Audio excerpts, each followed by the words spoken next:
of like I'm trying to rip off WrestleMe as much as I can because that podcast is brilliant, and I'm recording this particular bit so I can tell them. So the lawyers can get involved. Yeah, I'm declaring it now, and that is legal. Let's do Half a Brain. The network presents WrestleSplania. There's the intro. There's the intro. I like that. Yeah. It's me. It's Vitamin J. That didn't work. Didn't rhyme. Joined in the inaugural episode of WrestleSplania by the wonderful Dirty Easy Danny Barrett. How do? Bonjour. How are we doing? You all right? Yeah, not too shabby. Yourself? All good. All good. Those are the words we like to hear. So basically, this is a little spin-off, if you will, the Joey to the TV show Friends, or the young Sheldon to the Big Bang Theory, or the Frasier to Cheers. Cheers, yeah. Oh, yeah. If we're Frasier, that makes this dead highbrow, and Cheers. Exactly. But Cheers, the more successful of the two. I'd say that's fair so far. Boom, boom. Well, grab your grapefruit on and let's go into the mysteries of professional wrestling. So what the point of this podcast is that we're going to sort of just talk about weird, wacky, insane, mental stories that occur within the wonderful, wacky world of professional wrestling. And I thought that we would start deep and hard by going with the Ballad of New Jack and Vic Grimes. So, yeah. So, right. Yeah. So this story sort of starts in 1999 when Vic Grimes appears during the feud between New Jack and the Baldies. So ECW has finally got on to TNN, and Paul Heyman comes up with the idea, doesn't he, of doing like a sort of street gang versus the original gangster. Yeah. So what are your memories of the Baldies in particular? Not very much, I'll be honest with you. I've got more memories of New Jack than I have them. They're a very unforgettable group, aren't they? Like ECW had this habit of doing that, where they would get like these guys that were probably, fundamentally pretty bad, but making them into a sort of a sort of threat, I guess, within the narrative of ECW. You take them out of it. Especially towards the end of ECW as well. It's very hard to sort of... I mean, the other day I was reminded of the Judge in ECW. Yes, Jeff Jones? Yeah. He was a manager, wasn't he? But he was a judge. Yeah. Somehow that was... He was originally a ref in ECW. He was like a crooked ref. And then he became a judge. And but he did used to do a cool thing with Mike Awesome where he would sort of say... it was like a disclaimer of whatever happens to you, we're not legally, we're not legally bound by the destruction and the damage you're about to face at the hands of Michael Awesome with his sexual mullet and his Tampa Bay body. But the Baldies, they consisted of mostly, it was Tony DeVito, who was a WWF jobber and appeared... DeVito, yeah, Tony DeVito. He was. Hang on, no. So that's not Vito then. He was in WCW and WWF in a dress. Separate guy. Sorry. Yeah. Well, see, this is the other thing as well. WCW sort of did the a version of the FBI and the Baldies in towards the end of WCW as well. The Marmalukes, I think they were called. Yes. And that's where Vito comes from. Right. So Vito is in the Marmalukes. Yeah. Tony Marinella, I think, came from ECW, didn't he? Into WCW, did. Right there. Yeah. And then back, because... and then back, yeah. Bit shit, isn't he? And basically, it was Tony DeVito, it was Angel, who was the leader of the Baldies, and then big man, Vic Grimes. Right. And these three... So New Jack, obviously, as we all know, had the thing in his matches where Natural Born Killers. Natural Born Thrillers was a WCW tag team. Get my stuff gone. But Natural Born Killers by Dr. Dre and Ice Cube would play, and he'd have like a weapons match. Essentially, you just batter people with random stuff, and it could happen to anyone on any show. Yeah. And through ECW on TNN, that was essentially what would happen with these guys, wouldn't it? It was just basically every week one of them would be around. One either New Jack would have a match, and then the Baldies would attack, and then it would be bins and Super Nintendos and all sorts of stuff flying around the ring, and then it would be vice versa. The Yeah. Baldies would have a match, New Jack would come out. Taking it back a step though, Yeah. let's just give a little explainer of who and what New Jack is. Oh, let's do that. Would you like to take that one? Because it's Well, always a good story. And kind of. So New Jack, professional wrestler, I believe starts it off in Smoky Mountain Wrestling, if I'm correct, in the Gangsters. I think that's where he became a name. He became well known, or sort of yeah, known on a people knew national of him scale then. Yeah. in America. He's in a tag team with a guy called Mustafa. Yep. And they're called the Gangsters. They moved then to ECW, I believe, after that. Yep. And become very buzzed about and very talked about very quickly in ECW because of the matches that they're having, because of the sort of street violence. And like Jay said, the music is playing constantly throughout the matches. And that is something that's never been done before or since, really. None of the big boys have ever sort of done that. I think Really. AEW did it during one of the Anarchy in the Arenas, didn't they? I think they played Final Countdown for not the whole match, but they played like the whole song. I think Tony Khan was just like, I've paid the license fee for this. We're getting the whole thing. I'm getting my 7 minutes worth, and we'll just do it in this. This is the match. We'll do it in. But yeah, you're correct. Like no one really before or since did that. No. So it played the whole and it looped, So New Jack was very innovative, if you will. He used to come down to the ring with shopping carts full of stuff and really sort of jumped into the hardcore style and became a sort of legend within the hardcore world, if you will. Infamous and legendary at the same time, if you can be. But yeah, that's just a little sort of who New Jack is. Yeah. Also, Denzel's best mate. He's never going to be Denzel. Could he not going to be Denzel, but could be Denzel's best friend, and a genuine psychopath, I would say. Definitely a psychopath. Definitely in every way, shape, or form. And the sort of crux of that for me is his zero fear. Because like if we go back to the Smoky Mountain Wrestling, there's the famous him riling up a notoriously right-wingy, racist kind of country bumpkin audience by saying things like a shout out to my boy OJ Simpson. That's one less for us to worry about, or two less for us to worry about, something like that. Two less for us to worry about. And yeah, went into that one like that was. But again, no fear on the man. Clearly a tough guy. And when Paul Heyman, see the thing with ECW on TNN was that it was a really dangerous time for them because on one hand, they'd finally gotten on TV and they had to fill that TV with things and they couldn't do what they used to do. So ECW hardcore TV back in the day used to be a kind of a clip show, really, where they wouldn't really show the full matches. They'd show highlights of matches, chuck in a music video or a couple of promos, bit of Joey Styles on the comment, like having a bit of a chat on backstage, and then another highlight video.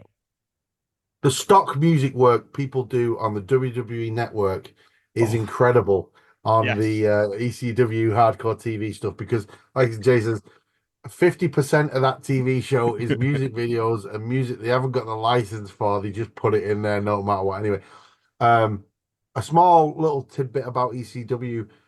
They were at one point paid by Tommy Boy Records to play music whilst Too Cold Scorpio came to the ring. So every time Too Cold Scorpio came to the ring, a little promo come up saying this is paid for by Tommy Boy Records, and all the music you're hearing now is on Tommy Boy Records.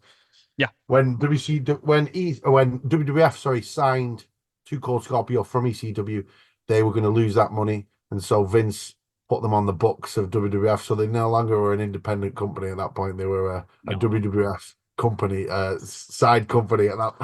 Hey, Vince is a nice guy, isn't he? Just a nice guy. um, but yeah, but that would be, but then when they get into TNN, they can't do that anymore. Yeah. They probably had like cheap ass cameras and stuff like that. You can't have that on TNN anymore. So like as the time is going on, budgets are going up, and the biggest thing for me was the Dudleys and Taz left. Yeah. Sabu left not long after they got their TV deal. And then they were building up to Rob Van Dam versus Mike Awesome, and Rob Van Dam broke his leg. Yes. So Yeah. in the first, I don't know, 3 months or something like that, they lose their they lose three of their biggest stars to the WWF. One guy gets annoyed because he's not getting paid and leaves, and their main attraction, the reason I think ECW stood on its own two legs for so long, RVD breaks his leg. Yeah.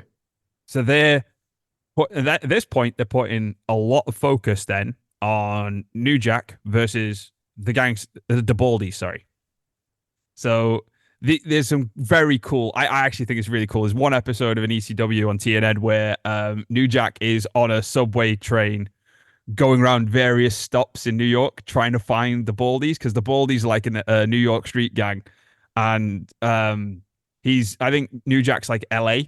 I think that's the sort of gang side he's representing. So it's like that whole thing with what was going on in hip hop at the time with the East Coast and the West Coast rappers. I think there's kind of a play on that sort of thing. And what I always love this with wrestling. It's really funny. It's just like there's a camera crew just at the train stop when New Jack gets off. He's just there, and he's like, "Oh, there's a camera there. I'm gonna go talk into that camera randomly." I'd love to live in a wrestler's world one day where they get off a mode of transport. There's a camera there, and they're just like, "Oh, this is for me. This is clearly for me. No one else."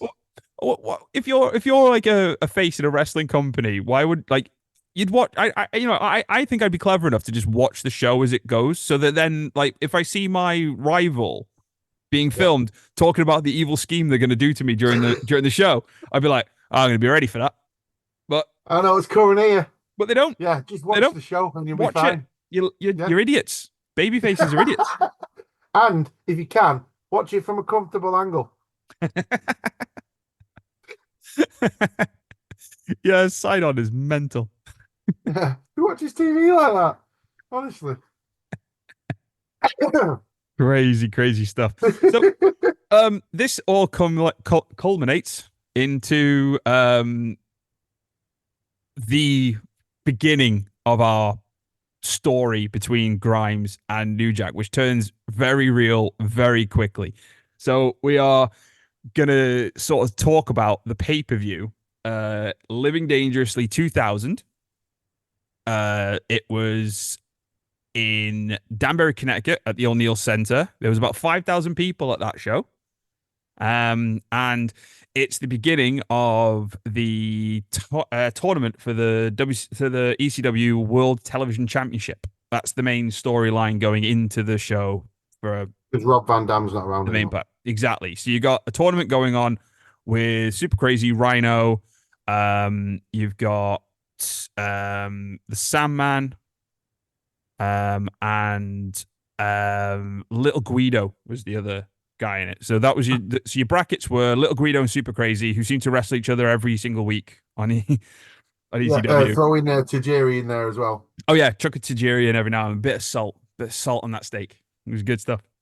And then on the other brackets, you had the Sandman and you had Rhino, and that's like the main story going through. But what you also have is the match between Balls Mahoney and Gintaro Kanemura. Now, this match is relevant because after the match, the Baldies come out and attack Balls Mahoney. So Balls Mahoney's kind of got like a little bit of a story going on with New Jack where they're kind of helping each other out. Sort of filters back to the days when Spike, Dudley, New Jack, and Balls Mahoney were kind of like fighting the Dudleys in random combinations, feuds before the Dudleys left. So the Baldies attack Balls Mahoney, and then New Jack comes in and makes the save, attacking the Baldies, and a garbage brawl ensues. Baldies and Balls Mahoney, they end up going off, and Vic Grimes and New Jack go off as well, and they all spill out into the audience a little bit, and then it happens. The One of the grossest things I think I've ever seen in wrestling, just because of the fall at the end. So what they essentially do is they brawl up into the crowd. Grimes puts New Jack on a table, and then he starts climbing a scaffold. And I think with the intention of jumping off the scaffold and going through New Jack, mimicking New Jack's kind of famous balcony spot. And then New Jack gets up, climbs up the scaffold as well. And according to both men, when they get up the top of this, they both, well, Vic Grimes freezes. He realizes the chop that he's about to take. He's like, I can't do this. And I can't do this. And I'm not doing this. And New Jack's like, well, you're doing it. And Grimes like, oh, I'm not doing it. And Grimes goes, all right, we're doing it on the count of 3. 1, no. 2, no, 3. And he pulls Grimes off. And Grimes, I think, tries to pull back. Because the way that they land is that New Jack sort of lands feet first through the table, starts falling backwards, and as he falls backwards, Vic Grimes, who by no means is a small man, he's like 300 to 400 pound man, lands square on New Jack's head and smashes it into the concrete floor. When do you remember seeing this spot for the first time? Yes. So it very much out of context. I don't know if it was on a Botchamania. I don't think it was. I think it may have just been on a general mad compilation. I thought it was a Japanese spot for a long time. But Makes sense. Then I saw then, with the advent of YouTube, etc., you get to find out more and more about things and put things into context and whatnot and stuff like that. And I think there was the dark side of the ring about New Jack, maybe probably earlier than that. I can't remember where I actually put it into context of what it is and who it is. But yeah, first I thought it was a Japanese spot, definitely. Yeah. The first time I heard about, so when I saw it, because I used to buy the videos from HMV back in the day. What, ECW ones? Yeah, those the Delta ones. So Delta had it, and when Delta had it, they didn't have the fake music. So like you've got all the different, like now on the network, if you're watching ECW, the theme musics aren't the ones they actually used. Right, it's all stock music in it and stuff. Yeah, well, the Delta, I think, Delta either were the ones that had the original music, or they're the ones that ended up having to change it. I don't remember which, but they had the actual music and stuff. So I used to get them, and then when the new company took over, I did get them, under the counter on the tape traders and that sort of thing. Because I always thought, especially with New Jack, they had this really shocking, like music for him. And it really takes away the impact. Like Natural Born Killers as a song, lyrically, is just it's hardcore. It goes in like in your face. Your face. Dr. Dre and Ice Cube talk about like shooting people and killing people and stuff all the way through it with glee and pleasure that Jericho's best mate Art the Clown would have been happy with, and and they basically they kind of butcher it with the stock music sort of thing. But I just saw the spot. I never really knew of how much damage New Jack took. And then it was in the Shane Douglas ECW reunion show. They did a documentary as well. I think Jeremy Borash produced it. Yes. And it's in there that he talks about the injuries that he got, which was a wound on his forehead. So he was split open from the fall. He suffered some type of brain damage, skull fracture, permanent blindness in one of his eyes. The brain damage was apparently ooze like dripping out of like his hair, his ears, and his nose. So like brain fluid had actually started coming out of him. Sickeningly, he was back wrestling like 2-3 months later. Like we said before, New Jack was insane. Yeah, and you add this to it. Holy shit. Yeah. Holy shit. Yeah. So quick one on Vic Grimes. Go on. Before he was in ECW, he was actually in the WWF. Yeah, he was, yeah. as a guy called Key. Yeah. He was on one episode of Raw and I think one episode of Shotgun Saturday Night. He was Yeah. part of. He was with Droz and Prince Albert at the time, Scott, and he was Yes. supposed to be their drug dealer. So do you remember when Droz was in LOD 2000 Yeah, and then he pushed and he Hawk, sorry, pushed Hawk off the Titantron Iron Drop. Hawk was all they were playing off Hawk's real life problems with drugs and alcohol. Yeah, The storyline apparently was meant to be that Key was the one that was giving Hawk the drugs. the drugs. But I Yeah, think WWE just looked at Vic Grimes and was like, this is a bit shit. yeah. Plus, he looks like a fat, smaller Mordecai. Yes, he did, didn't he? He was like all in white, wasn't All he? in white with a white haircut and just didn't look like he can. You know, you're never getting out the mid card with that look at all, mate. You sure as shit on. And he never did an ECW. I don't. To be fair, the Baldies then went off and they did other things with, Yeah, your Danny Dorings and your Roadkills and your Nova and your Chetties and all that sort of stuff. Never really did much. I mean, I know that Angel and DeVito in particular, they were stuck around at ECW until the death, until like they were on the very last show that they did at the time. ECW guys didn't know was the last show. Um, they they really because at the end of the day, like there's certain wrestlers that were on ECW that had value elsewhere. There were guys that you could genuinely say, they could make it in WWE.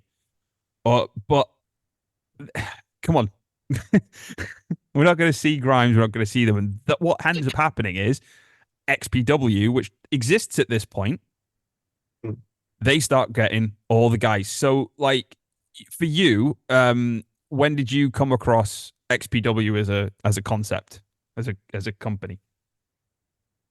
I think around the early 2000s when DVDs first became a sort of thing in HMV, because I was a big VHS guy, but my main place of purchasing VHS was Asda and WWF stuff. Mm-hmm. But occasionally I would go to HMV and get a WCW one or an ECW one. I do remember I had one with what's her name? You know her name better than me. I can't never remember her name. Who now? The Asian lady in Kimono Wanalea. There you go. There you go. Yeah, I remember her. I had a green VHS with her on the front. That's all I remember I'll be about honest, it. Teenage me loved her. Exactly. Teenage me loved her as well. We loved her. It was great that she was on there dancing because the power went out one night in the arena Yeah. on that VHS, and that also I got to see the Steiner brothers versus the Perry Saturn and the Executioners, was it? No, the Eliminators. Sorry. Eliminators, Yeah, outside at some sort of fun fair. It seemed on the video. It was brilliant. Well, But yeah, XPW I think would be the DVDs coming around. ROH, XPW, those type of companies getting DVDs and stuff like that. Yeah. big for me because I became very much into ECW, and then when it started to go downhill, I was like, oh well, where is such and such? Like for example, Sabu. Sabu had disappeared. I was massively into Sabu, and that was where I suddenly found out that there was this other company. Sabu was there, Terry Funk was there, which was weird, and so was Big Dick Dudley. After the Dudleys left ECW, he ended up going there as well, and so did guys like Vic Grimes. So when they were sort of like, when ECW was like not being able to pay people and bouncing checks and whatnot, they all went off, and then I found XPW.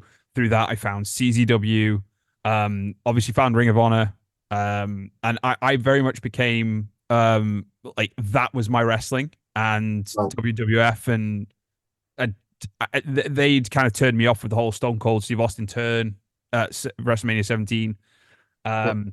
And everything weirdly, right? This is a weird justification because obviously of what I ended up becoming a fan of, but I just found it too mean spirited. Right. WWF became very mean spirited for me because it was just like it was constantly Helms at the time, Austin and Helmsley just battering people, like beating up Lita with a chair, and everything. It was always like the heel, like with Vince, with the Vince period of WWE and him versus Austin. Vince got his comeuppance some shows. He Yeah, got the upper hand on Austin's, most yeah, shows, to be honest. and then he got the upper hand on Austin some shows. Yeah, Whereas that this was the beginning of for me for WWF going, the heels are always going to come out on top, and they're always going to come out on top, and it just felt a bit like that for a long period of time. yeah. The invasion, I had that similar sort of feeling, but I went more the Shikara route, and searched out the sort of the comedy wrestling, and yeah, you went for happiness. yeah, I went. My my big thing was where's Tajiri gone, and I went to follow him. And watched the stuff he did in Japan, yeah, some really funny shit. To be fair, so Was he the one? Did it? Was he doing? Was it Wrestle and Romance? Was the name of the company, or is that a different one? no, that's a different company. I cannot remember Tajiri's off the top of my head now. Let me just Google this. Because Tajiri. Tajiri's company was a bit more silly than like a New Yeah, Japan or an All Japan, wasn't it? It had a bit more yeah, yeah, definitely. He went. wacky characters. Oh, not Hustle either. No, no, no, no. No, no, no, no, no, no, no. I think is it Wrestle One? No, no, no, no. Oh, I'm gonna be looking at this for a while now. I'm gonna try and find this now for That's a all right. while. It may have been Hustle, to be fair, Hustle because sounds that was familiar. yeah, that was where Razor Ramon Hardgay was. Yes, that Um, was the company I'm thinking of. yeah, so I think it was Hustle.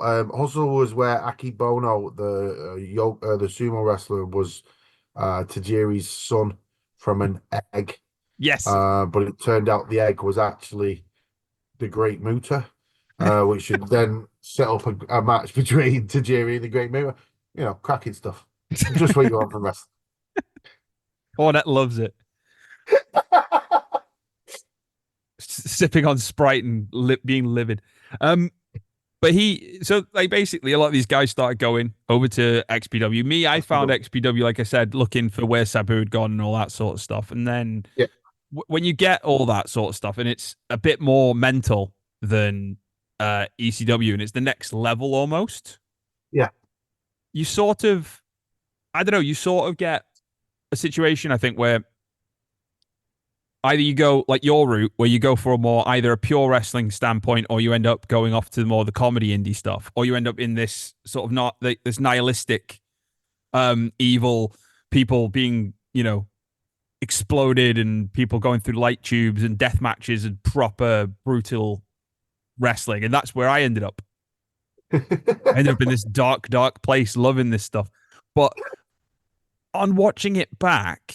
Now, again, did I asked you to watch it, but I also was completely understanding when you said I don't think I want to. Did you end up watching any of XPW Freefall? No, sorry, no, Oh, I no. didn't. I tried, and I just got about 5 minutes into it and just thought, you know what, I'm not going to enjoy this. So I just You are turned it off when I had a better not day going to instead. enjoy this. So, I mean, XPW in every guise is shit. It is so shit. It's wrestlers phoning it in. It's like it's gratuitous. It's not even like the sexy women that they tried to have on there that were just it was just gross. Like it felt dirty, you know Felt what I mean? gross. Yeah, Yeah. yeah. And the wrestling was terrible and the booking was terrible. And there was no real redeeming features to it, but it was a perfect place for people who were psychotic, mentalists, or the ones that were just not good enough to go to WWF to have a couple of pay-per-views and a few shows. Well, right, because you mentioned them before. Because I've always thought that CZW is the worst you can get wrestling wise. The worst promotion ever. All they do is, light tube matches. There's no actual wrestling in there. It's just all hardcore barbed wire light tube matches and with a fucking, it's and you know, I get that, I like that, but I'd like it with when it's two Japanese blokes doing it. I Sure. don't know why. I don't know why, but I I can watch I think two it's Japanese blokes with light tubes and a piranha tank in the middle of the fucking ring. Um, and I can watch those guys go at it all day. But I can't watch, you know, American guys do it for some so reason. I think I understand why. Well, Right. So Japan and Japanese culture has a little bit more whimsy about it. yeah, It's a little bit more out there. It's a little bit more sort of flamboyant, I guess. yeah, There's a lot more flamboyant art out in Japan. The Japanese wrestlers are brilliant at emoting as well. Like when they're going through what they're going through in the matches, there's a real yeah, sense of drama and there's a real sense of you feeling something of what they're going through. Do you get what I mean? yeah. Oh, yeah, Whereas yeah, yeah, yeah, yeah. whereas when you've got like this brash ballsy, I'm gonna kick your ass American versus bash ballsy, I'm gonna kick your ass American, and Mm, all they're doing is just battering each other because there's not a lot of like emotion behind it, and there's not a lot of character or personality behind it. It's literally just two lads whacking on each other. It yeah, it loses that section of the humanity part of it, if you get me. Also right. in also in Japan, I think there's more defined heels and faces. And CZW was all cool guys. Everyone was just a tough badass. XPW was the Right. same. Everyone was just trying to be the hardest lad. So especially in that section of it, Yeah, that's where I think American deathmatch and American hardcore kind of like isn't as interesting or entertaining as the Japanese stuff.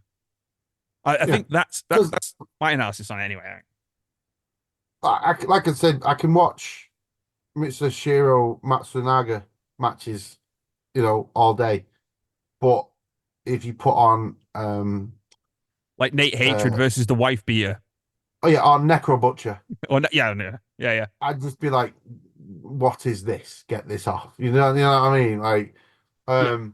yeah, and I could never sort of really, but like, yeah, when you say it like that, there is the sort of it's the selling. The selling is still there in the Mm-hmm. Japanese style, whereas in the American one, it's not. They've just not got the American selling. Audience reaction is different as well. In the audiences in Japan, you hear people with genuine horror and concern, and Yeah, they have a much deeper emotional connection. Whereas in America, it's like if you watch a tournament of death or whatever from CZW, it's a bunch of lads, essentially, like 99% lads, maybe one or two women in there, all you're a in bit deck drugged. chairs. Yeah, deck chairs, cool as a beer, spliffs, and all they want is bloodshed. They just want Yeah, to see bloodshed. That's it. And and that, get I, to chant you fucked up. yeah, yeah, yeah. All those horrible ECW tropes. But that's where that goes, and I think that is something that like and it was I think it's probably a bit more of a masochistic macho kind of wrestling show rather than like I said, it's presentation 100%. And when you see who the owners are as well of these companies and the bookers and the writers of XPW and CCW and that, you can kind of understand why it's Yeah, catered to that. The one thing in defense of CZW and XPW I will say is that they do have matches that aren't like that. For example, they've got in on the XPW Freefall show, they actually have Psychosis versus Evan Courageous. right. And Okay. they had Psychosis, Juventud Guerrera, all those people. Like they had Yeah. they had matches on there, but they're kind of phoning it in on those ones.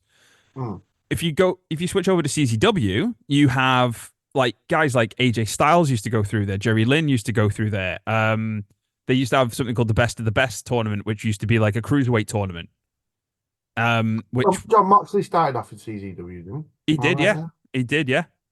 But Yeah. like these Best of the Best tournaments would be like first round would be like 4 triple threat matches, and then the one that got pinned, he's eliminated, and then the next round would be the ones that are left. So then it'd be Right. 2-on-2 for the rest of the show, and then the last Yeah. match I think is a 4-way.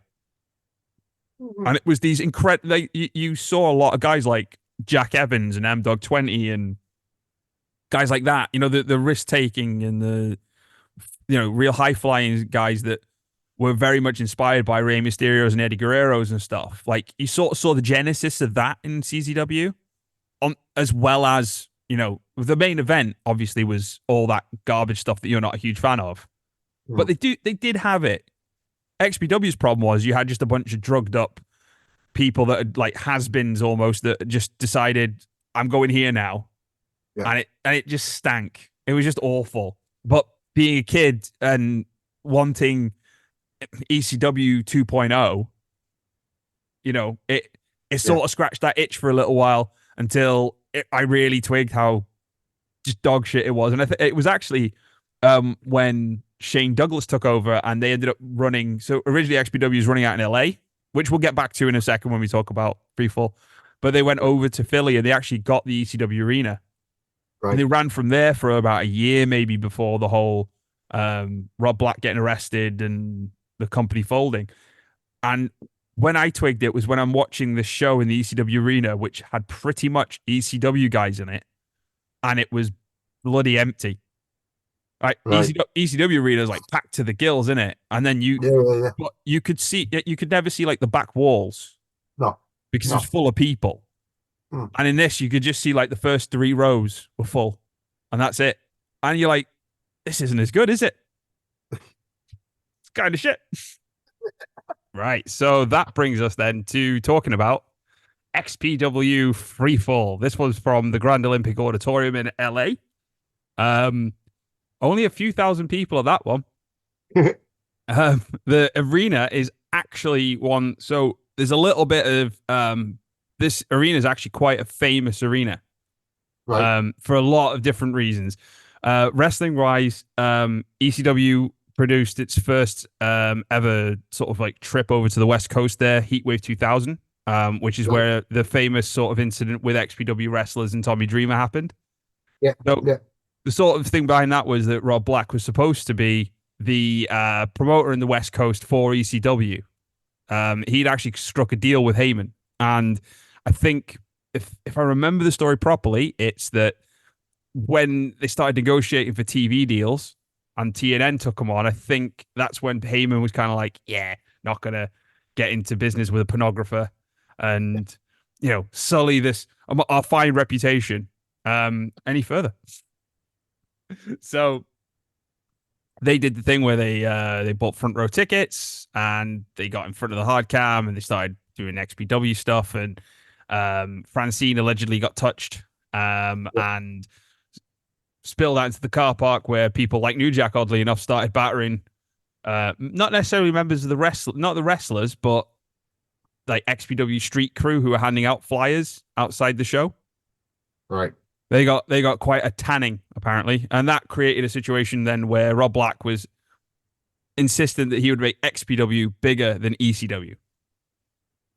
Which, to be fair, as it turned out, wouldn't be a difficult task, because ECW then ended up in the toilet, as we discussed before, where it went bankrupt and everything went to pot. But the Olympic Auditorium actually is something that a lot of people have seen tons. So at the Olympic Auditorium, you had bands like the Dickies, Wasted Youth, the Dead Kennedys, the Vandals, UK Subs, Bad Religion, loads of bands like that. Black Flag played there. Bon Jovi filmed music videos there for You Give Love a Bad Name, Living on a Prayer. Kiss, they filmed Crazy Nights music video there. Jeez. It's where Rage Against the Machine played what would have been at the time their final show in 2000. Right. That's where they played their breakup thing. But it also is the filming location for a load of incredible films. Rocky 2, Raging Bull, Rocky 3. Basketball was filmed there. It's where Jim Carrey fought Jerry the King Lawler when he was being Andy Kaufman in Man on the Moon. It's where Exposed, the Pro Wrestling's Greatest Secrets, was filmed. She's a stunt granny. You just don't know the secrets, according to Salem the Cat. And the greatest film of all time, Ready to Rumble. Oh my God. No Yeah, way. yeah. No way. Would losers have 2 tickets to WCW in Cheyenne tonight? Yes. Yes, they would. Yes. Yeah, they would. Yeah, That's definitely. that's going to be something that we're going to have to talk about one day. Oh my days. Yeah, Oh my yeah. days. But yeah, Dear God. so that venue is famous for a lot of, you know, iconic moments in films and TV and all sorts of stuff. Like it's quite something. And do you want to know what it is at the moment? Go on. So the auditorium opened up back again in 2007, where it became the Glory Church of Jesus Christ, a Korean American Christian church. Nice. Well, hopefully So, there's some punk rocker ghosts in there. but incredible lineage for a building that unfortunately has to sully itself being associated with this fucking show. So it's got matches on it, like I said before, Psychosis versus Evan Courageous, Dynamite D versus Pogo the Clown, Right. Juventud Guerrera versus Moscow de la Merced. What year is this, sorry? This is 2002. All right, so we're in full. Yeah. Yeah, Juventud Guerrera has lost his mind at this point. Yeah. Yes, he's the juice at this point, and he's juicy, and you smell The what the juice juicy is cooking. the juice has And been loose for a long time at this oh point, and dear, he's 2 years after WCW, so he's about 3 or 4 years before he becomes a Mexico. he Yeah, is currently burning through that WCW paycheck that hell he yeah. probably has in requisitions for on all the best drugs and all the best alcohol that he could possibly find. A wrestling classic was also on this show. Lizzie Borden defeated Veronica Kane in a buck naked match. I've seen the match. There is no nudity. It's false advertising, frankly, and I'm offended. Um, the Sandman defeated Supreme to win the XPW King of the Deathmatch Championship in probably one of the tamest death matches you'll ever see, because Sandman is so hammered and so lame at this point because he's doing an anti-hardcore gimmick. Where have we heard that one before? Oh, dear Um, God. and the main event. It's New Jack versus Vic Grimes in a scaffold match. Now, the scaffold match, let's discuss that as a premise. There's never been a good one. Never. I'll agree with Jim Cornette on that one thing. Yeah. That there's never been a good one. Have you seen any others that you can, off the top of your head, remember? Yes. The one with former member of the Baldies, PN News, Oh yeah, and Stunning Steve Austin. yes. And it's a tag match in it as well. So Austin is with Is he Bobby with? Eaton, I Is he? think. Yeah, I was about to say, is he on Bobby Eaton's team? Yeah. Yeah. So it's Austin. I think it's Austin and Bobby Eaton versus PN News. I don't know who's on PN News' team. Maybe Dustin Rhodes. Could be. It's probably so. Well, I'm gonna guess that majority of the match is punching and kicking. Four And guys grabbing the fucking grabbing the scaffold and scaffold holding as on for best, dear life. hoping to God that this ends. Yeah. And maybe someone takes a sort of like the carefulest bump as they kind of dangle off the thing as carefully as they possibly can, and hope for the best when they drop down. Bobby Eaton and PN News versus Steve Austin and Terry Taylor. There we go. There we go. I There also we have go. seen Great American Bash 1991. WCW at its best. And Yes. there was also the Road Warriors versus one of Cornette's teams, either Midnight Express or the other. What was the other one that he did as well? The Fabulous Oh, Ones, maybe? He had two teams, didn't he? He had Midnight yeah. Express, then he had another team. and it was one of those teams, and that's where Yeah. Cornette blew out both of his knees because he ended up being the one that took the bump off the scaffold. Yeah, because Big Boss Man was supposed to catch him, or Big Bubba as he was called at the time, and missed him And didn't, and didn't. So yeah, because he broke. because Yeah. he knew how much of a twat Cornette was.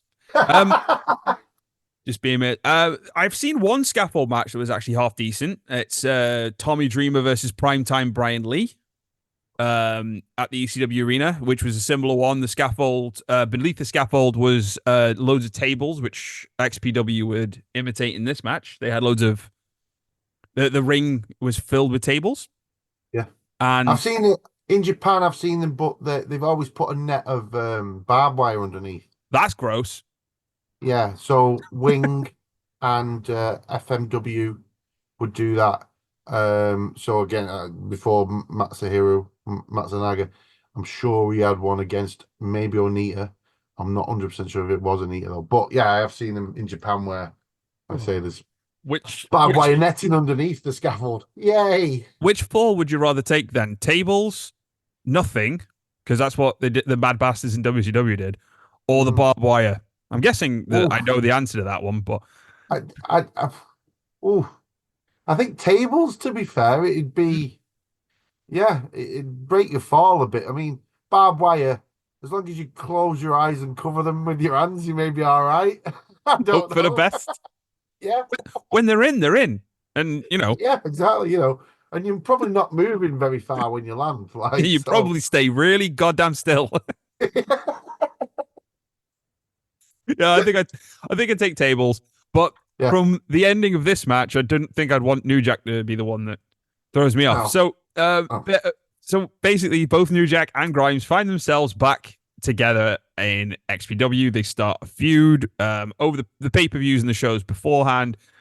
There's some one-upsmanship. They have a Falls Count Anywhere match in the pay-per-view before this that I can't remember the name of. I'm calling it pay-per-view. I'm being incredibly generous to him. Um, in the home video release before this, they did that. So the feud's been going on, but New Jack the whole time has held quite a bit of resentment towards Vic Grimes. Mainly because of the whole let's call it brain damage and the injuries and the blindness. And he decides that this is the match where he is going to take full revenge on Vic Grimes in probably the most heinous way possible. So I'll ask you the same question I asked you before about the Living Dangerously spot. When was when do you remember the first time you saw this? Is it on a YouTube or Botchamania or whatever? this will have been definitely on a clip show, and I think I've seen this one before I saw the original one, if that makes sense. Yeah. Well, it was very, Yeah, very, it was very, very much doing the rounds, wasn't it? When in yeah, the early internet days. definitely, yeah. The Sid leg break, you know, there was those sort of the weird segment of before it was big Botchamania. I don't remember if you remember this, to get around the sort of WWF censors and people taking them down. It was people used to call it cheese souffle on YouTube. Yes, they did, didn't they? Yeah. Yes. So instead of wrestling, it was cheese souffle, and you just end up like searching cheese souffle videos on YouTube and just finding random shit. And I'm sure this was one of them. Oh, for sure, for sure. Um, so essentially, the match happens. There's a bit of brawling on the outside, bit of walk and brawl. Nothing too spectacular is happening, and eventually they get up on the scaffold. And again, it's painfully slow. It's one guy, the both guys just holding on for dear life on anything. And this scaffold, unlike the WCW ones, this bastard's swinging. Like it's literally attached, right? It's got a framework, but the actual board that they stand on is attached by chains to the ceiling. No. So it's moving like this, like left to right in a swinging set fashion. So both of them even New Jack at this point is bricking it because this is dead tall. One of the great things about it though is because it's up top, they've got to turn the lights on in the whole arena. So for the whole show, the upper balcony is completely blacked out because you can't, so to not expose the fact that there's bugger all people there. So you have to like that, right? So for this one, you really see how like not how bad a draw Yeah. XPW really is. Like it's a 7,000 seat venue that's got like 1,500 people in it. So there's empty seats everywhere. It's like going to a collision taping. It's awful. And there's see, I do You take say it's jibes at like going to watch Raw in 1995. see now, I do take jibes at AEW. The feud begins. So we we see this, and I think the actual planned finish is Vic Grimes coming off the scaffold and New Jack winning the feud. From all accounts, that's what I've heard from both New Jack and Grimes in their shoot interviews and stuff. But what New Jack does is he gets a taser out and he electrocutes him. Now, this is something that Grimes didn't know was coming and wasn't worked. Right. This was him genuinely shocking, like electrocuting him. And when he electrocuted him, Grimes went limp and New Jack tosses him off the scaffold. Now, Whoa. he doesn't exactly hit the tables, though, does he, Danny? No, so yeah, I have rewatched this and a couple of times, and it's sort of like that Zapruder footage from the JFK. You have to study it the way he falls because he hits one table and it doesn't get through. And so he bounces off the first one. If he'd have gone through the first one, he'd have been all right. Yeah. But he sort of bounces off it, and then that creates a sort of landfall of the tables. Yeah. Of which Vic Grimes, Wile E. Coyote style, never actually catches up to, and then sort of bangs his way down off separate runs of different tables that have like sort of defied gravity in a sort of weird way, and then lands on the floor. Yeah. He sort of almost bounces back up and hits the ropes, doesn't he? I think he hits his rope in the ropes with his belly or something, and then he sort of tumbles out. Yeah, I think it's his leg that it's because there's a bit where you think he's going to smack onto the guardrail around the ring, but he sort of manages to sort of force his way towards the ring, if you will. But yeah, it's a gruesome drop. Yeah, it was a very gruesome drop, and what Vic Grimes somehow managed to survive this. New Jack later on says that his intention was to actually kill Grimes. So as a revenge for obviously what happened before, Grimes suffers a torn lesions in his liver, broken ribs, and a damaged abdomen. Which, to be fair, he got off lucky. From that. Yeah. Nothing screams a good end of a show though than what actually happens at the end of this. So New Jack's on the top. He's giving it some welly, giving it some I'm New Jack, I'm the man, and all that. And the ring announcer's like, "Thanks for coming, everybody. Time to go. Everybody get out. Everybody leave." While the paramedics are trying to make sure that Vic Grimes ain't dead, which is a great way to end a show. It really is. It really fills you with confidence that this company knows what it's doing and knows where it's going. It's brilliant. It's so good. So good. It is brilliant. And this is sort of the last time that these two actually ever compete. At this point, Grimes ends up going to various indies around the US and then retiring. New Jack continues to reign of terror on various independents and various old people in different. I was going to say, of various hobos around the world. Hobos, old people, it doesn't matter. New Jack, he's all inclusive. He'll stab anybody. He's a really he's just a great guy. But what are your takeaways from this sort of story and this kind of wrestling and this section of it? Because like when New Jack dies, Paul Heyman gave a really nice eulogy on one of the WWE internet shows, talking about how great man he was and how an interesting character he was, and everyone sort of has this sort of soft spot for New Jack, and it almost strikes me as you're just scared to death that he'll turn up at your door. Oh yeah, I lived in fear of New Jack, and I remember the day he died. I think I posted on Facebook, "We're all safe now." Mark yourself safe. We're all safe. New Jack has died. R.I.P. Um, but yeah, I think he's one of those people in wrestling who's I couldn't tell you a great New Jack match, No. but I can tell you 1,000 things that he did that were great. Yeah. And just little things. He's like I said before, he's one of the best things in that Beyond the Mat documentary, By Denzel's far. best man, etc. By far. Um, he's just a captivating person, and I think when he comes on screen, I remember this is very morbid and sad, like, but watching a shoot interview with New Jack, Honky Tonk Man, and I think Raven talking about the Chris Benoit murders, Oh, Jesus. and but the promo New Jack cut on Chris Benoit in that is fascinating to watch. Like, he comes across human, and he can get that human element across in a promo, I think, very Yeah. well, New Jack.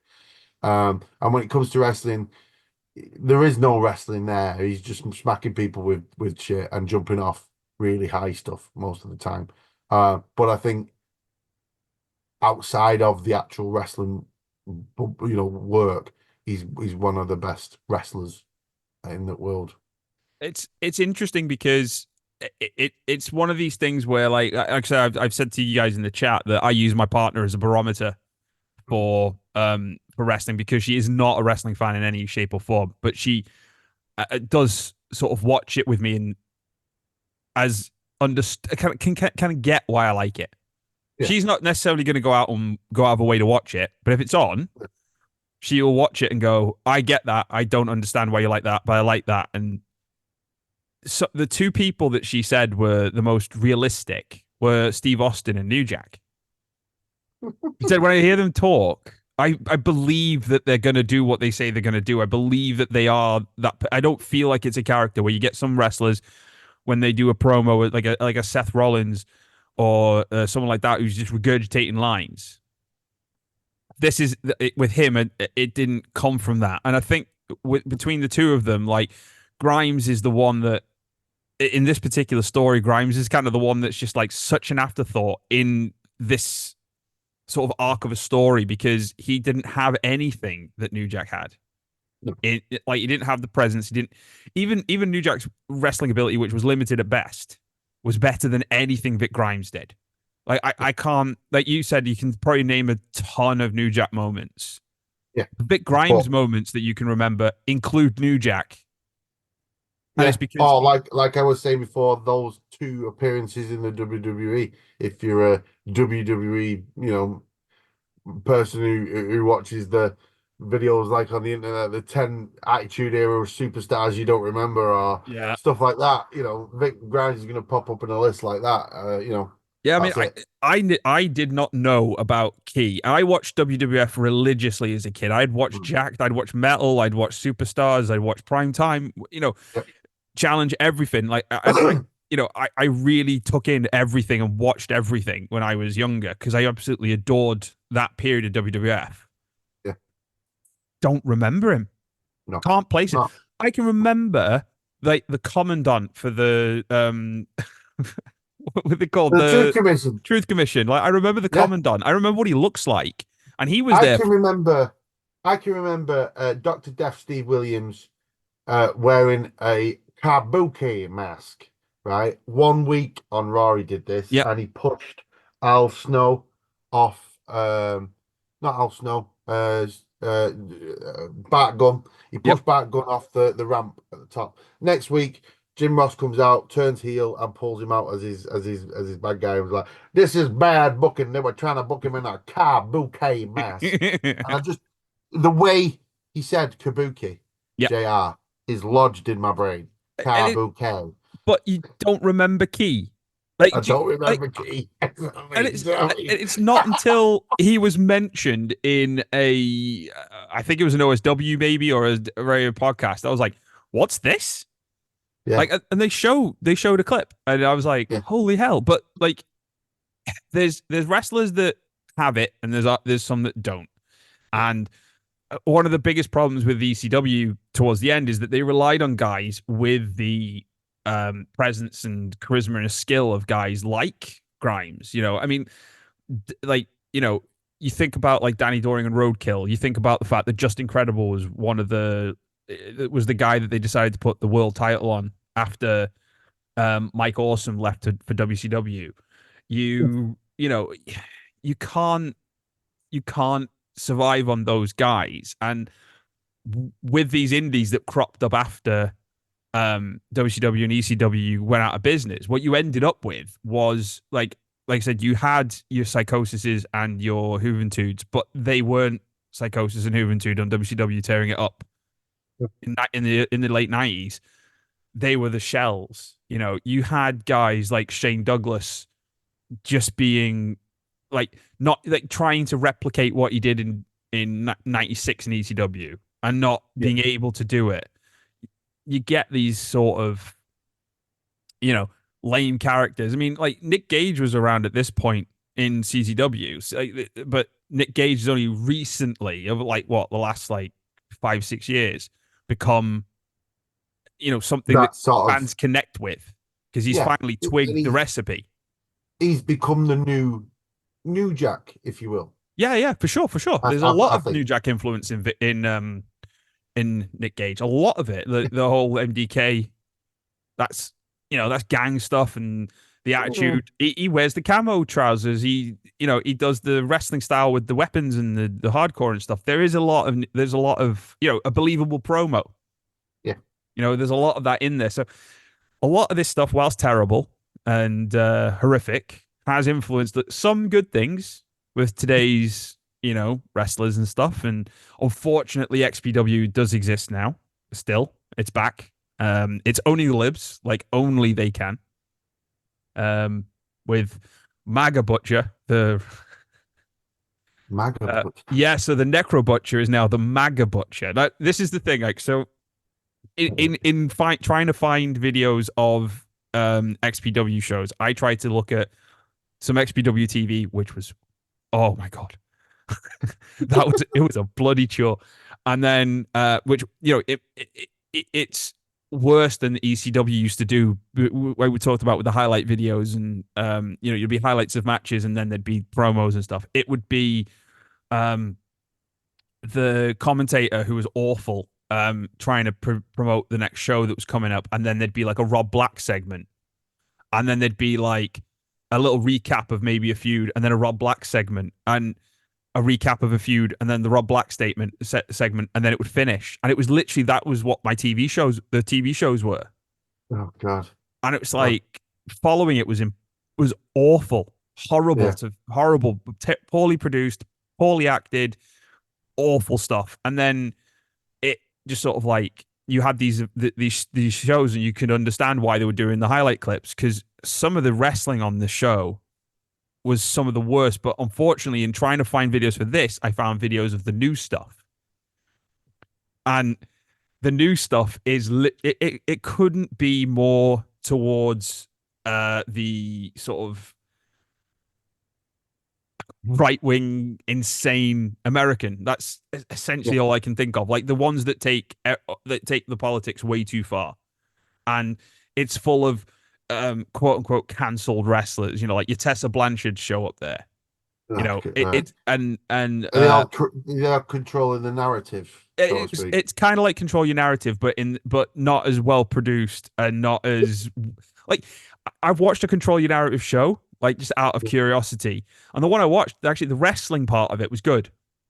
The production of it was good. They had some decent ideas. The theme behind it is what made it cringe, and the theme behind it is what made it like kind of feels very culty to me. Yeah, very incel for me.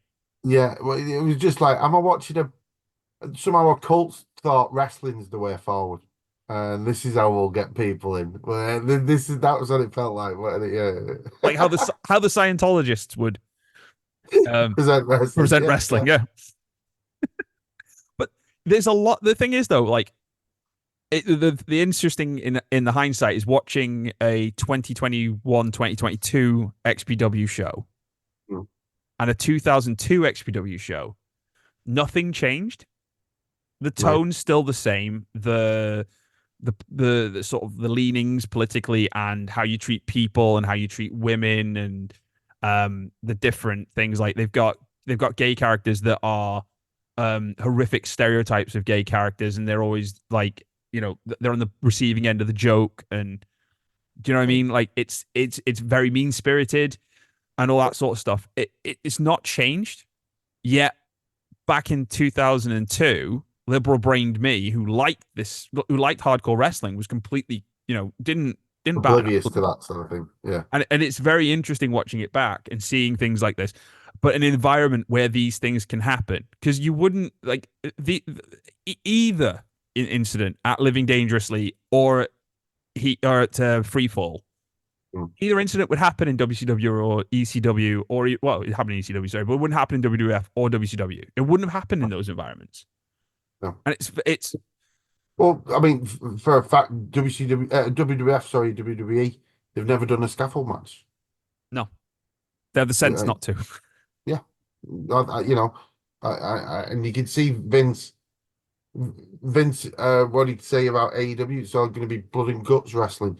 That I think Vince has that, or had that, mindset of he wasn't into the hardcore stuff. I mean, he let it go a little bit with the Hell in a Cell stuff and bit, later on, but you never got the someone. I mean, you got people diving off the top of a Titantron or something like that, but you never Yeah. got the, setting up 15 tables to jump through and, that kind of stuff. No, I mean, I remember reading that Terry Funk and Cactus wanted to do a barbed wire match at one of the Manias, 14 or 15, I Mm, think it was.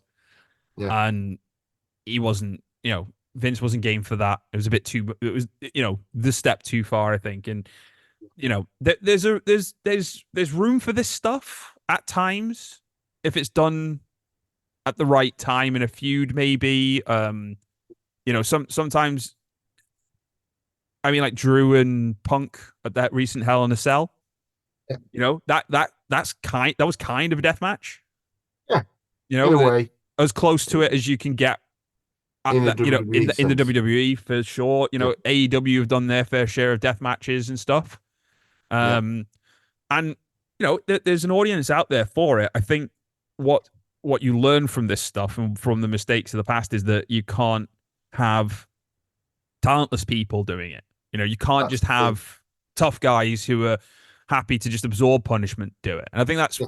like you said, what we were saying before with you, with why you don't mind watching the Japanese ones versus the American ones. Effort and work rate Talent, is involved. ability, Yeah. those guys in Japan would have gone through all the dojos and gone through the young boy process and all that sort of stuff to become good Mm. wrestlers before they went to doing that. Whereas like CZW had a training school. I can only imagine what Barbed Wire 101 was like, Yeah, training school is just wandering around B&Q saying like, use that. I wouldn't use that. You want to gimmick the chair? You little pussy. But, but yeah, so that was the Ballad of New Jack and Vic Grimes. It was fun going down psychotic Fun wrestling times, lane. fun times, fun times, fun times, everyone. These shows will not always be centered around dark, horrible people trying to murder each No, other, and blood and guts wrestling. We will do silly stuff. yes, Next time, I think it's your story to pick. yes. I'm I going to tell remember the story of Shikara. the story of Shikara. I cannot wait Yeah, for this. yes. So, yeah, we're going to go from sort of beginning to end and just tell the full story of Shikara Pro Wrestling, how it came about and how it ultimately killed itself. Beautiful. Uh, some of the best booking in the world, I think, ever, and some of the strangest slash oddest that led to its own demise. And we'll talk about the speaking out stuff that came out of there as well. But yeah, we'll talk about Shikara. But So before we get there, what I'm gonna do every time on this on this is recommend one of Dave Meltzer's 5-star matches for us yes, all we to watch. are. for us all to have a little watch of. So I thought Dave Meltzer, wrestling journalist, has been writing the Wrestling Observer for years now. I think since '82, and gives out when he's doing his write-ups at the end of the write-up of the match, he will usually put a couple of asterisks in there to indicate out of 5 what he thought of it. Some people take this shit like it is the most important thing in the world. Some people think it's just, one man's opinion. And it is at the end It of the day. is. It very much is. Um, Nobody pays him to do this. People pay him to read his opinion, but nobody pays him to put out his opinion. No. But over the years, he's ruffled some feathers and whatnot, and he's given out 5 stars to people. A few years ago, he gave out 7 stars to Kenny Omega and Kazuchika Okada. Wrestle Oh, Kingdom, it was, wasn't it? Wrestle The Kingdom. third Yeah. match of their series. So he gave 7 stars to that. But he has been given out 6 stars in the 90s. He gave out 6 stars to a couple of people. So it's not the first time he's ever done that. So anyway, what I've done is I've got a full list here of Big Dave's 5-star matches, and we're gonna pick one each. By the way, sometimes there are 10, I believe, minus 5-star matches, Oh, and we're gonna throw those in there as well. So it yes. won't always be highfalutin, high praise, Top grade matches cod, were. cordon bleu, Michelin star style food. Sometimes we're gonna go to McDonald's, kids. Um, so I thought I'd ease us in gently into Big Dave's wrestling world. What I've learned, because I've watched a couple of things, I've watched a good few of Dave's 5-star matches now to prepare myself for this. What I've learned about Dave Meltzer is that he likes to see things that nobody's ever seen before. So if you do something in a match that he's never seen before, he will give you 5 stars for it.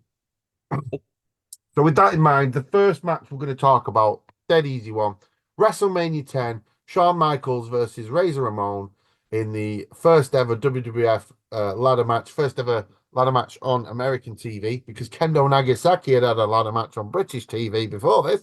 Yes, he But had. yeah, um, And also, so and this also, Sean and Brett had one on a house show. on a house show, but that wasn't televised It yet. was not And televised. Razor and Shawn had done a couple of house Warm show up ones, matches, didn't they? yeah, Like warm up before ones. this. Um,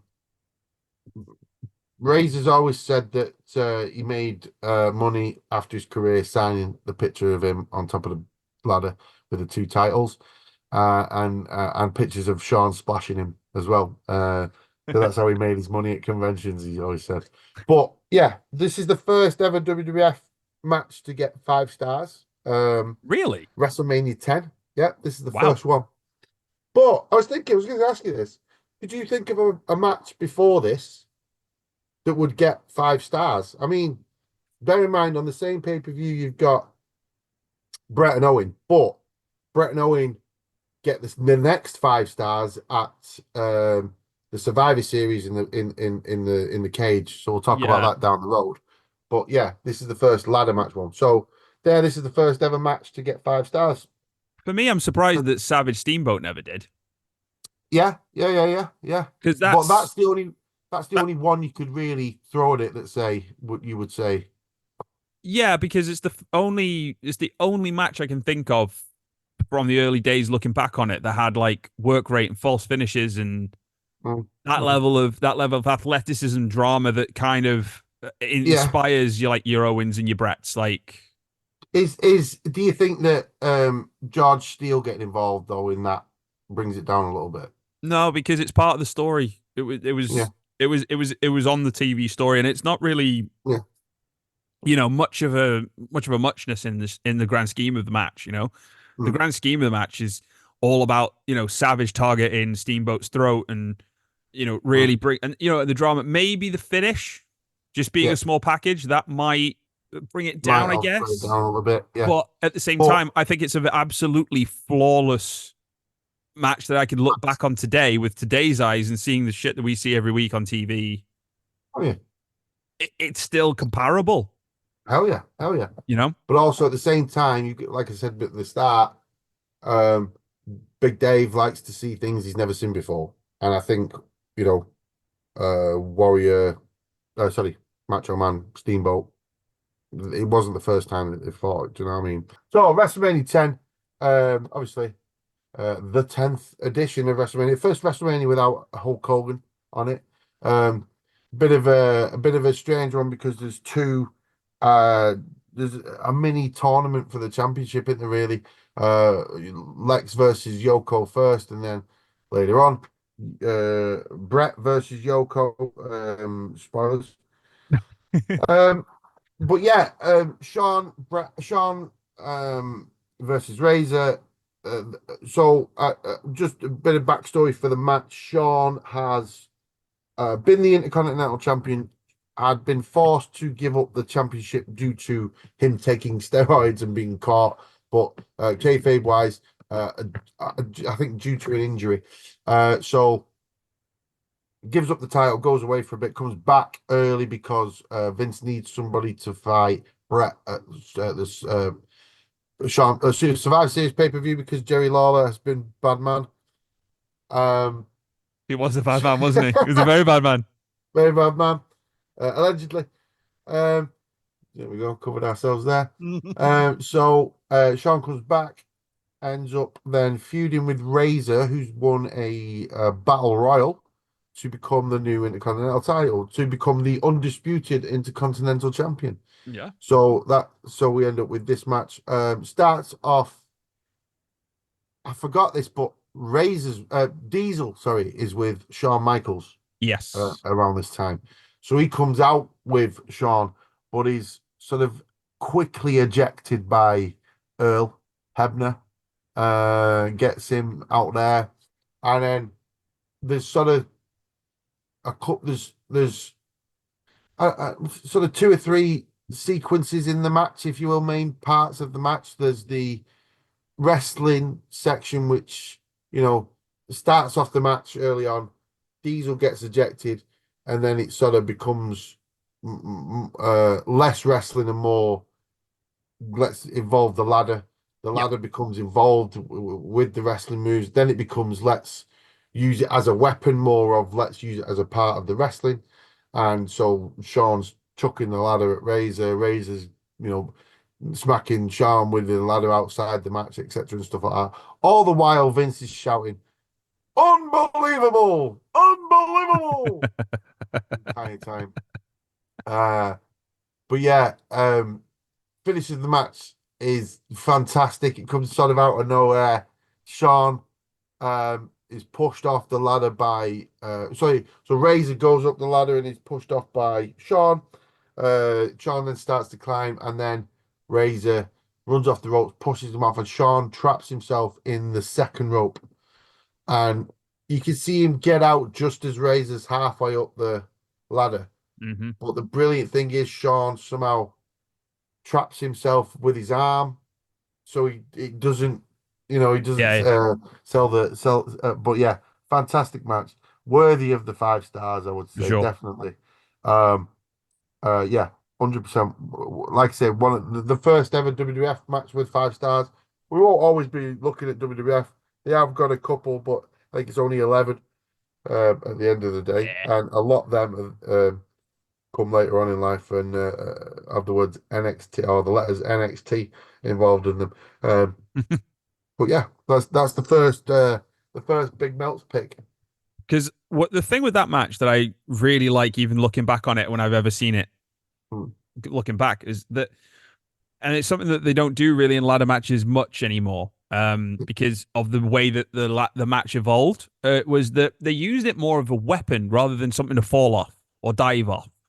There's some really brutal moments, like Sean just ramming it into Diesel's stomach, or like baseball sliding it into him when he's outside the ring and stuff like that. The match builds as well, the brutality and stuff, so it gets more and more aggressive, and they do things like I think the big sort of fall off the ladder, if I remember correctly, is like raises up on it, Sean drop kicks the ladder, and it sort of bends and almost breaks. Yeah, and And wobbles a little bit. Yeah, yeah, then the ladder's all like, dangerous then, because yeah, it's been compromised and stuff. So what you've got with this match is something like you said, it's something you've never seen before, very cleverly utilized as a weapon more than a springboard, if you will. Something from, like I said, people to jump off or to be pushed off to go through tables or anything like that. That is what it eventually became. And you see, like say, two guys at the time, firing on every cylinder possible, making it a really good match, a great, compelling story. The guy who justifiably feels like he should still be the Intercontinental Champion after, he never lost the belt. you never So, lost the belt. Yeah, yeah. he's in. And then there's the guy that's, won I think it was a tournament, wasn't it? I think No, was a it was a battle royal. Was it a battle Yeah, royal? yeah, But yeah, yeah. he'd won a big match to get the belt. To get the belt, So yeah, yeah, both had claim to the belt, so you had to have this crazy stipulation to sort of cement who is actually the Intercontinental Champion. Um, it's a brilliant match, and we were saying about what our opinions are, whether we think, in our opinion, in our wrestling journalism opinion, yeah. whether it should be a 5-star match or not. And for Yeah. me, I'd say it's definitely I think what you should consider. What if 5 stars is perfection? Yeah. I'd say it's probably the perfect match. Definitely, definitely. So next time, right? Because I was interested when you were talking before, and you were saying, this app, the fall, we knew the not the Danbury fall, but the one after, Yeah. the LA one, Yeah. was in the early 2000s, 2002. 2002. Yes. So 2000 to 2009 has the least amount of Big Dave's 5 stars. Right. So there are 7 in total in the 2000s. There are 89 in the 90s. Wow. Okay. There are sorry, have I got that right there? Sorry, there are 65 in the 90s. Right. There are 7 in the 2000s, and then in 2010 there are 67. 2020s so far 103. 103 so far. Yeah. Wow. Wow. Yeah. So he's just, dishing them out in his old age. I mean, yeah, go on, sorry. if you're saying, like you said, if you're saying that his barometer or his scale is, what something he's never seen before, and he obviously has a style of wrestling that he likes, he has that, 2020 to today, he's got that in spades. Like, it's everywhere. It's everywhere. And I that think style is there. But are people now, are wrestlers catering their style to him or to the general public? And then, it's hard to say sometimes. I think it's really hard to say. I don't think they are necessarily trying to impress him, because I don't think that his opinion means that much in terms of today's modern smart fan. I don't think it does. But back in the 90s and the 2000s, probably, because you discovered AJ Styles, you discovered Christopher Daniels, Low Key, you discovered a lot of those guys from things like his top 100 wrestlers of the year, or is it the PWI awards or something? Yeah. Those meant something to those wrestlers, because if you got a good ranking on that probably meant bookings, and that probably meant more money, and that meant, like, probably if you're an indie wrestler, you ended up going, to the big time. You could maybe get to WWF. You could get a proper job. And so I think at a time, probably, but what you've got now is a generation of people who grew up on the companies that, like, you today's wrestlers, your Kenny Omegas, your Usos, your Seth Rollins, your the Young Bucks, all those guys, they all grew up watching indie wrestling that Dave Meltzer probably was the reason, or reading PWI was the reason why they found and sought out those matches. Probably why they saw, Japanese wrestling for the first time. Yeah.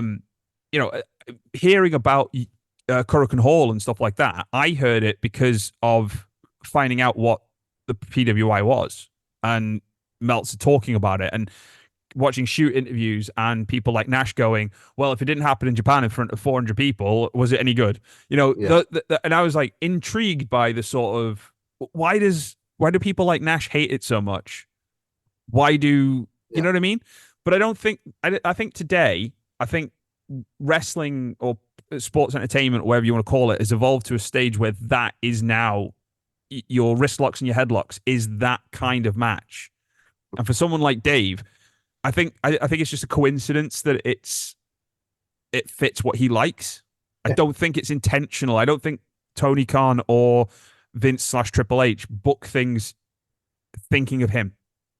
I No. don't think No. wrestlers do what they do in matches thinking of him. I No. don't think that. Especially now. Especially now. You know, now they don't No. need to. I think 2010s there was a bit of that going on. You bring your Maybe. young bucks, yeah, um, you don't name a move after him. I think You that know, yeah, but I think they're taking the piss. I think they I are, don't think you I know, don't think they're being like love us. I think they're going yeah, like yeah, yeah, we're going to annoy you yeah, people who by think doing that this, this matters by doing yeah, this. That's why they call it they have another move called the Indie Taker. yeah, You know what I mean? Like but I get why he boils the piss of some people because at the end of the day, he's the one that sort of exposed. Like he's not the one that exposed the business to a degree, but he is the one that reported it.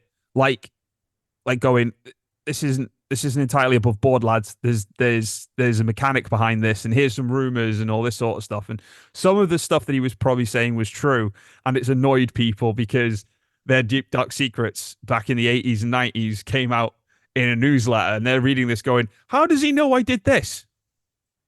Do you know what I mean?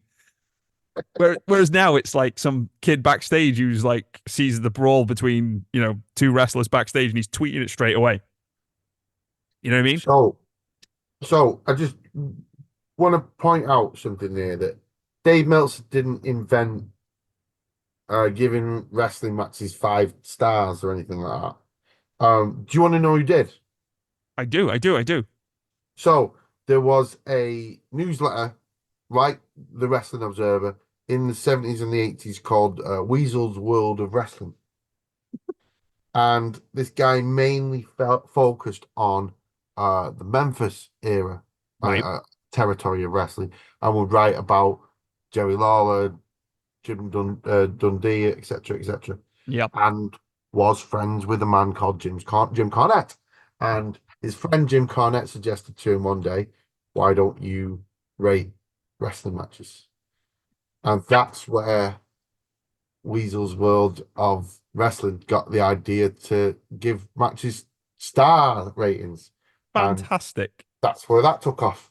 I love finding out about hypocrisy in wrestling. It's so good. So good. So yeah, so you know, uh, in a way, Jim Cornette invented Dave Meltzer. You have made my night. I swear down. I swear down. Listening to that guy rant and rave about today's modern product, knowing that he is probably the catalyst to it, is Yeah, mwah. he's well, just yeah, chef's kiss, Oh. chef's kiss. So next time Yes, we're going to next time. talk the next match we're going to talk about on the Meltzer World. Oh, well, actually, I'll ask you this first. Yeah. Who do you think is the wrestler with the most 5 stars? I mean, recency bias brain just goes Kenny Omega. Kenny Omega's third. He's third. Oh, Kenny okay. Omega's third, joint third with Matsuhiro Misawa. Misawa. Okay. Oh, Mitsuharu They both. Misawa. You what? Sorry. Misawa. Yeah, Yeah. Misawa. They both got 25. Okay. I'm Um, guessing it's going to be a Japanese wrestler. well, no. To be fair, it's not. No. No. Okay. So second is Okada, and Okay. he's got 27. Is it Terry Funk? No, Okay. no. Um, Will Ospreay No way. has got 43 5-star matches. My days. Young Uh, William. oh, yeah, Okada's got 27 and Ospreay's got 43. That's so 43. somebody likes Will Ospreay. I mean, He, he's very, very, very different. he is. To be fair, he is, and he is very. Oh, he does stuff where you're like, fucking, I've never seen that before. Oh, bloody hell, how has he done that kind of Yeah, thing? yeah. But so we're gonna go and watch a match Will Ospreay. from the early 2000s. We're gonna go Cool. to the dark times of the 2000s. July 10th, 2004. For the next match, we're going to watch Kenta Kobashi versus Jun Akiyama Oh, from nice. Noah. Yes. Departure 2004. Sorry. So yeah, that is the match we'll be watching next time. Lovely. And we'll see if it still holds up and it's still 5 stars. Excellent. I've seen this match before. Right? So I'm not going to talk about it too much now. We'll do that No, next time. no, no, no. For But next time. It's for next yeah, time. that'll be a fun one to go for. So it's going to be that match and Danny's telling of the history of Shikara Yes. from the beginning to the bad touch end. Sad end. I did say that not every single episode is going to end up being dark and miserable about murders and horrible things, but 1 and 2 will be. So, it. Oh, there's no murders.